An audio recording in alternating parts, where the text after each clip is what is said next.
কারি নাই। আল্লাহ তাআলা যদি কিয়ামতের দিবসে যদি কাউকে বলে তুমি এই লোককে সুপারিশ করো, আল্লাহ তাআলা দেখাই দেবেন তুমি এই ব্যক্তি এই কয়জনের ভিতরে তুমি সুপারিশ করো, আমি রব সুপারিশ গ্রহণ করব। গড়ে বলবেন না, নবীকে মুহাম্মদ সাল্লাল্লাহু আলাইহি ওয়াসাল্লামকেও তিনি এই রকমের হুকুম দেবেন না, নবী হে আপনার যাকে মনে চায় তাকে সুপারিশ করেন, এরকমের আল্লাহ তাআলা হুকুম দেবেন না। বলবে নবী হে সিজদায় পড়ে থাকবে, মাথা উঠান, আপনি সুপারিশ করেন, আমি কবুল করব, তবে আমি যাদেরকে দেখাই দিই তাদের ভিতরে আপনি সুপারিশ করেন। যখন আমরা পরীক্ষা দেই 100-এর ভিতরে কত পাইতে হয়? কত? সর্বনিম্ন পাস, ঠিক না? যদি 32 পান, যদি 31 পান, 30 পান, যেই এক্সামিনার খাতা দেখবে তার একটা পাওয়ারফুল দিয়ে দেওয়া হয় না? বলেন বুঝ দেয় না? আরে ভাই ছোটোবেলা তো আমরা ক্লাস 3-তে 2-তে পড়ছি না? এরকম তো যে 30 পাইছেন ওই ব্যক্তি মায়া করে তাকে 3 যদি মার্ক বাড়াইয়া দেয় 33 পাইলে সে পাস, ঠিক না?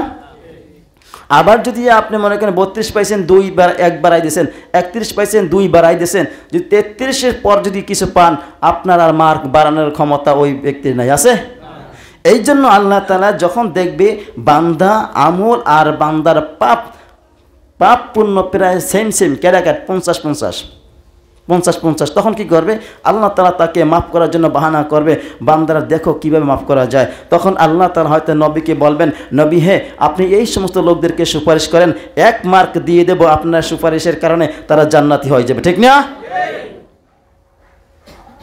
ইয়্যাকা না'বুদু ওয়া ইয়্যাকা নাস্তাঈনের অর্থ হলো এইটাই, একমাত্র তোমারই ইবাদত করি, একমাত্র তোমার কাছে সাহায্য চাই, পৃথিবীর ভিতরে আর কারো কাছে সাহায্য চাওয়া যাবে না। বুঝিয়ে শুনে আমল করতে হবে, ঠিক না ভাই? এখন আল্লাহ তাআলা বলছেন কি দেখেন কাদের ইবাদত করতে হবে। আল্লাহ তাআলা বলে দিয়েছেন, আল্লাহ তাআলা সূরাতুল বাকারার 21 নম্বর আয়াতে আল্লাহ তাআলা বলছেন, ইয়া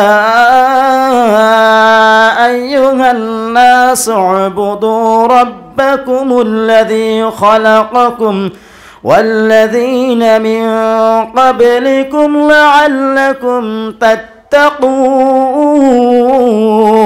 الله أكبر يا أيها الناس الله تعالى بولنا يا أيها المسلمون الله تعالى بولنا يا أيها المؤمنون الله تعالى بولنا يا أيها الكافرون الله تعالى بولنا يا أيها المنافقون আল্লাহ তাআলা বলেন না ইয়া আইয়ুহাল ফাসিকুন, আল্লাহ তাআলা কি বলছেন ইয়া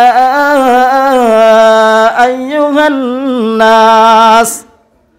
আল্লাহ তাআলা সমস্ত মানুষদেরকে বলেছেন, কাদেরকে? সমস্ত মানুষদেরকে বলেছেন উবুদু তোমরা ইবাদত করো, রব্বুকুম রবের ইবাদত করো, আল্লাযী যিনি খালাকাকুম সৃষ্টি করেছেন তোমাদেরকে, ওয়াল্লাযীনা এবং মিন ক্বাবলিকুম তোমাদের পূর্বে যাদেরকে সৃষ্টি করেছেন সেই রবের ইবাদত করো, সেই রবের ইবাদত করো, লাআল্লাকুম তাত্তাকুন যাতে তোমরা কি হতে পারো? মুত্তাকি হতে পারো, ঠিক না?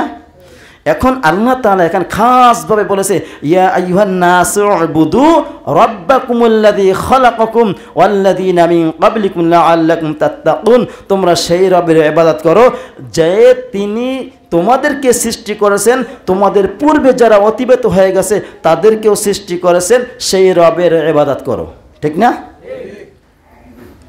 তাহলে এখন যদি বলেন এই ইবাদত এই আয়াতটা শুধু মুসলমানদের জন্য হয়েছে, তাহলে আমরা মারাত্মক ভুলের ভিতরে আছি না? যদি বলতো ইয়া আইয়ুহাল মুসলিমুন, তাহলে আমরা মুসলমান দাবি করি আমাদের জন্য। আর যদি বলতো ইয়া আইয়ুহান নাস, এখানে সব আমভাবে সবাইকে বলা হয়েছে, খাস নয়, মানে সবাইকে বলা হয়েছে।